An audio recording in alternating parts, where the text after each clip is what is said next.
भगवान को उखल से यशोदा मैया ने इसी मास में ही बांधा था, इसीलिए इसको दामोदर मास कहते हैं। दामोदर मतलब दाम कहते हैं रस्सी को, और उदर यानी पेट, जो रस्सी को अपने पेट में अंतर ध्यान करते जा रहे थे, ऐसे भगवान का नाम पड़ गया दामोदर। यशोदा मैया बड़ी करती जाए, रस्सी छोटी होती जाए, इसलिए नाम पड़ गया दामोदर। तो ऐसे ठाकुर जी इस मास में बंधन युक्त होने को तैयार हो जाते हैं। बहुत ध्यान से सुनिएगा,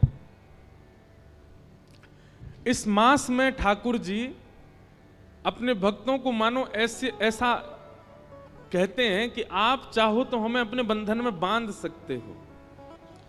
व्रत करो, नियम करो, प्रातः काल उठ करके ब्रह्मचर्य का पालन करो, मंगला आरती करो, स्नान आदि करके पाठ पूजा नियम करो, अपने आप को श्रेष्ठ बना करके अगर आप अपने प्रेम पाश में हमें बांधना चाहते हो तो साल भर में कार्तिक मास ऐसा मास है जिसमें आप ठाकुर जी को अपने प्रेम पाश में बांध सकते हो।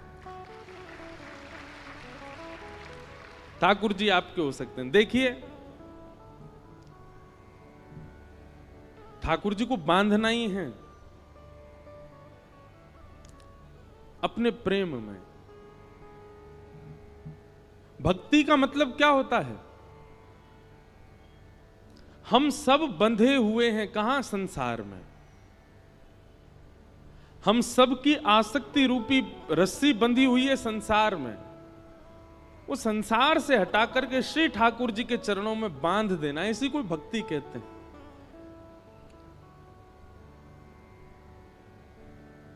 लेकिन संसार से जब हमारी आसक्ति रूपी रस्सी बंधी होती है तो हम बंधन में होते हैं, संसार तो मुक्त ही है।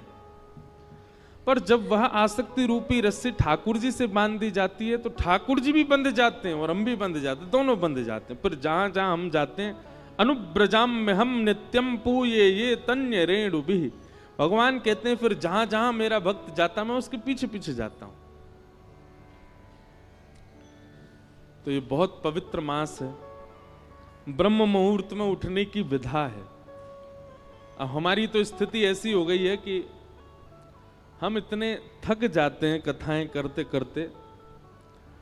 अभी हमको थोड़ा सब संत जन भी कह रहे हैं, घर के लोग भी कह रहे हैं, अब अवकाश करना शुरू करो, कथाओं के बीच में 2-4 दिन का अवकाश रखो, थोड़ा आराम करो, पर हो ही नहीं पा रहा है।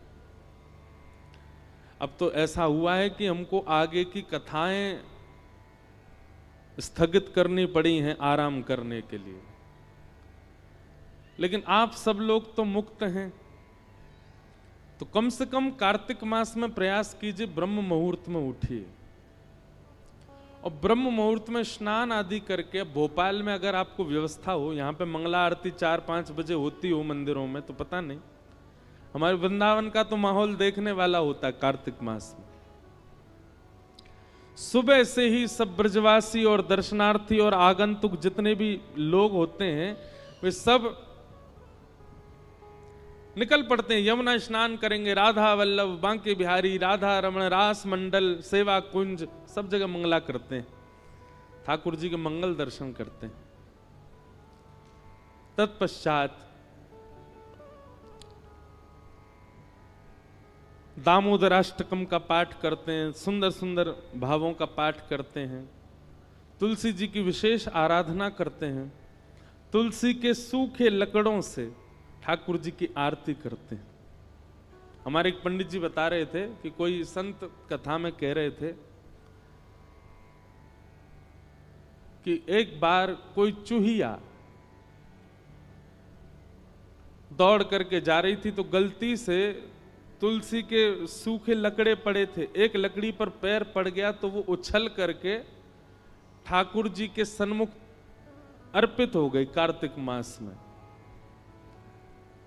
तो उसका परिणाम ये हुआ कि वो अगले जन्म में ठाकुर जी की कोई अनन्य सखी बन करके आई, अनन्य कोई प्रियसी बन करके आई।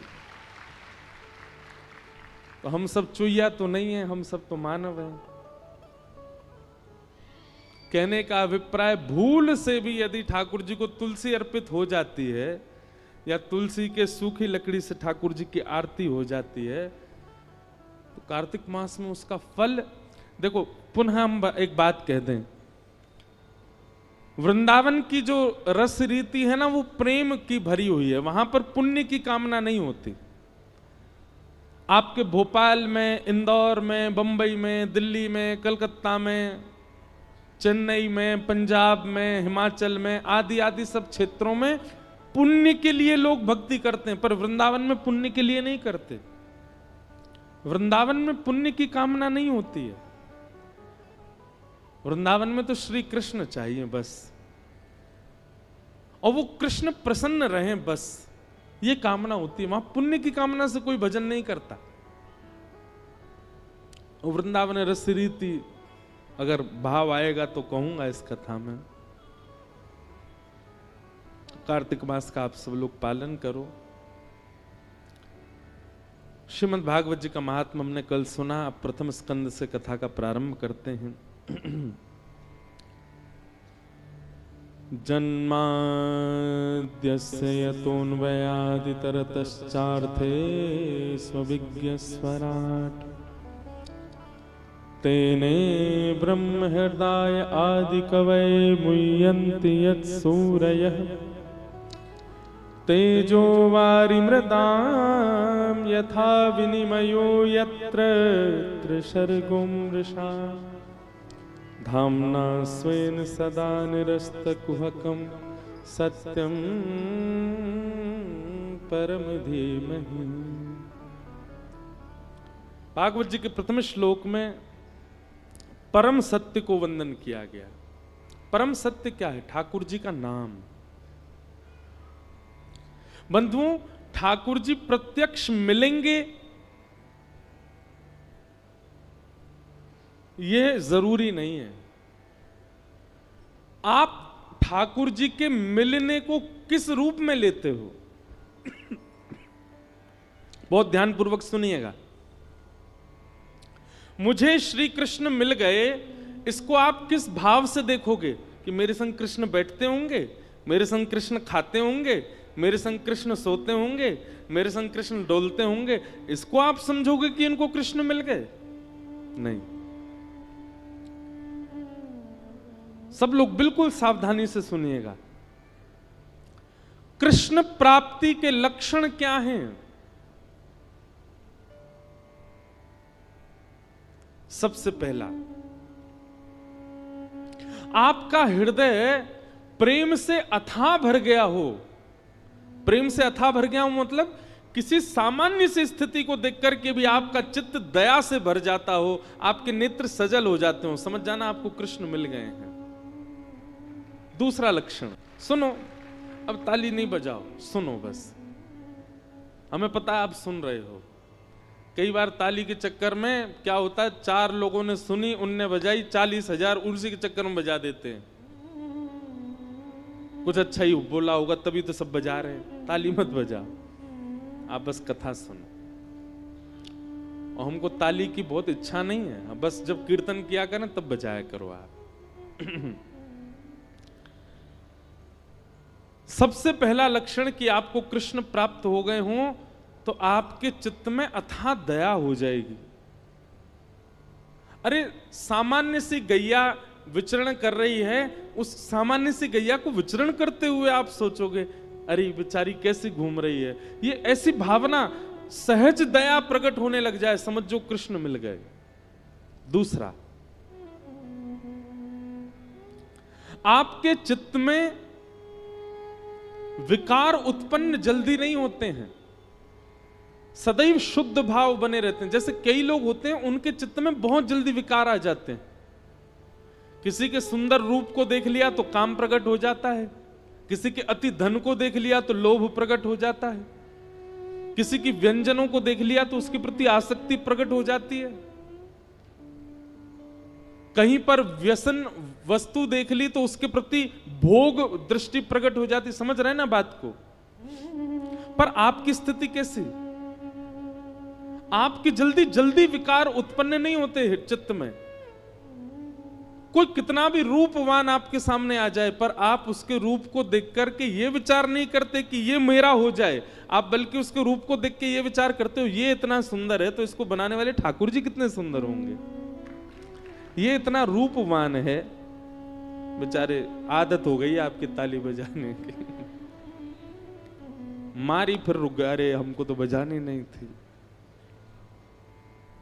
कोई बात नहीं, पर सुनो, ये हम लक्षण बता रहे हैं, ऐसे लक्षण बहुत कम लोगों में मिलेंगे आपको, पर जिनमें मिल जाए ना समझ जाना इनको कृष्ण मिल गए हैं, इनके चित्त में कृष्ण है, इनके साथ कृष्ण है, इसीलिए इनका स्वभाव व्यवहार ऐसा ही है। तीसरा लक्षण कृष्ण प्राप्ति का क्या है? कोई आपको बोल दे ऐसे ही मजाक में, बोले क्या भोपाल में गंगा जी बह रही हैं, तो आप उस पर विचार नहीं करोगे, आप मान ही जाओगे, अच्छा आ गई होंगी, पहले तो नहीं थी अब आ गई होंगी, इतना भोलापन चित्त में आ जाएगा, आप चतुराई भूल जाओगे, आप अत्यंत सहज हो जाओगे, अत्यंत भोले हो जाओगे, समझ जाओ कृष्ण मिल गए। कोई आपको कह देगा कि आज सूर्य चंद्र एक दूसरे के गले में गलवैयां डाल करके आकाश में बैठे हैं, तो आप मान लोगे इस बात को, आप उस पर चिंतन नहीं करोगे, अच्छा होगा ऐसा, समझ जाओ कृष्ण मिल गए।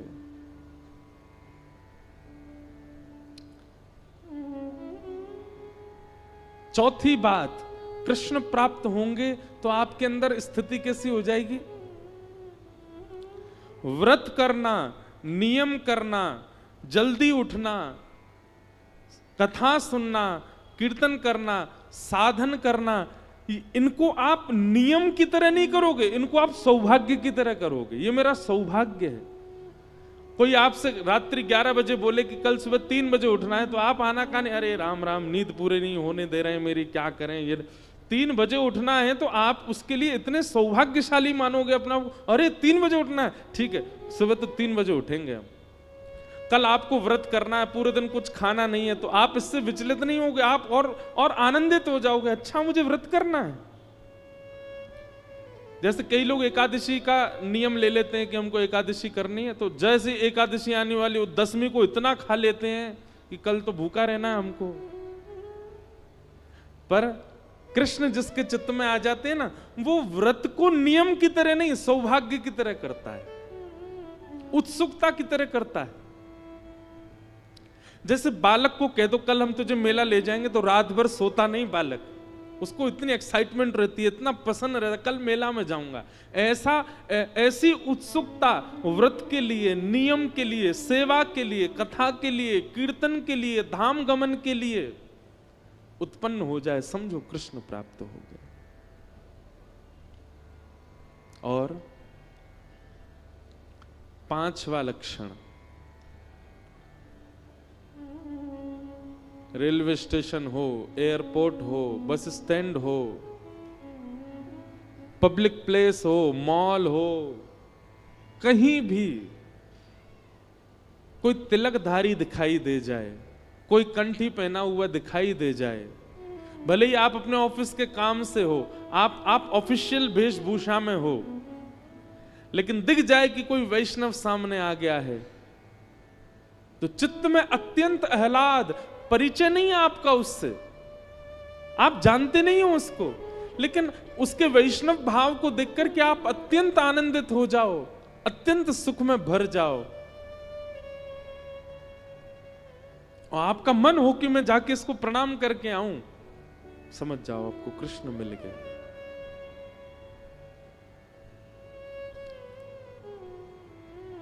यह कुछ लक्षण हैं कृष्ण प्राप्ति के।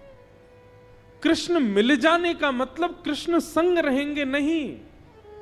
मीराबाई अकेली विचरण करती थी, पर उनके हर पद में यही है, मेरे तो गिरधर गोपाल, मीरा के प्रभु गिरधर नागर। मतलब प्रत्यक्षता में दिखते नहीं है, पर उनके स्वभाव और उनके अनुभव और उनकी क्रिया से पता चलता है कि मीराबाई के साथ कृष्ण हरदम है।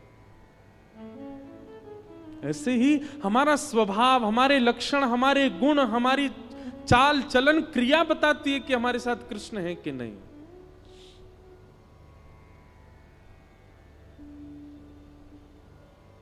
इसलिए भैया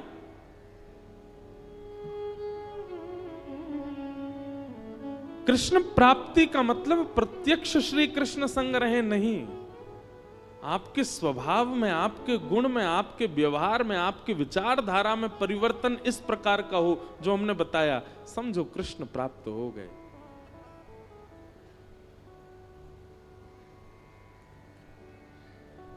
और कृष्ण प्राप्ति की प्रथम सीढ़ी क्या है? नाम जप, नाम संकीर्तन, ठाकुर जी के नाम का निरुध्यासन, स्मरण और निरंतर उसी का चिंतन, उसी से ही यह गति पकड़ेगी।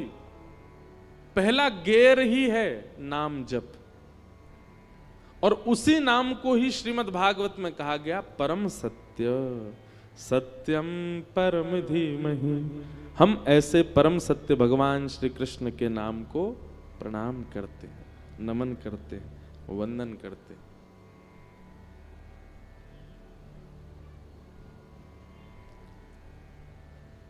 एक बहुत सुंदर पद है,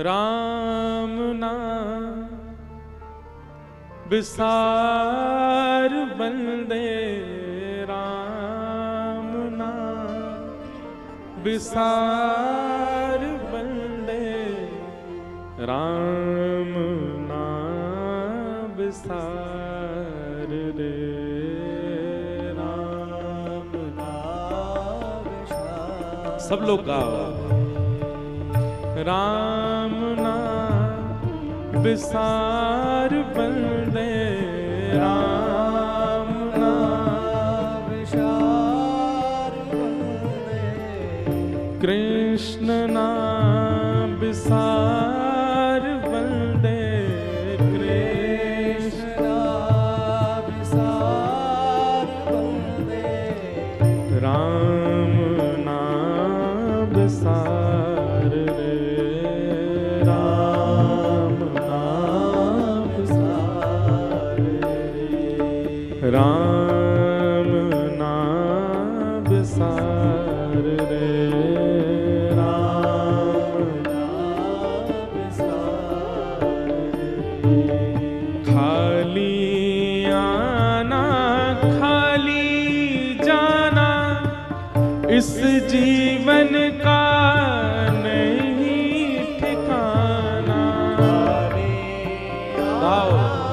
खाली जाना इस जीवन का नहीं ठिकाना, खाली आना खाली जाना इस जीवन का नहीं ठिकाना, खाली आना खाली जाना इस जीवन का नहीं ठिकाना, इसमें नहीं कुछ सार बंदे, इसमें नहीं कुछ सार बंदे, इसमें नहीं कुछ सार बंदे,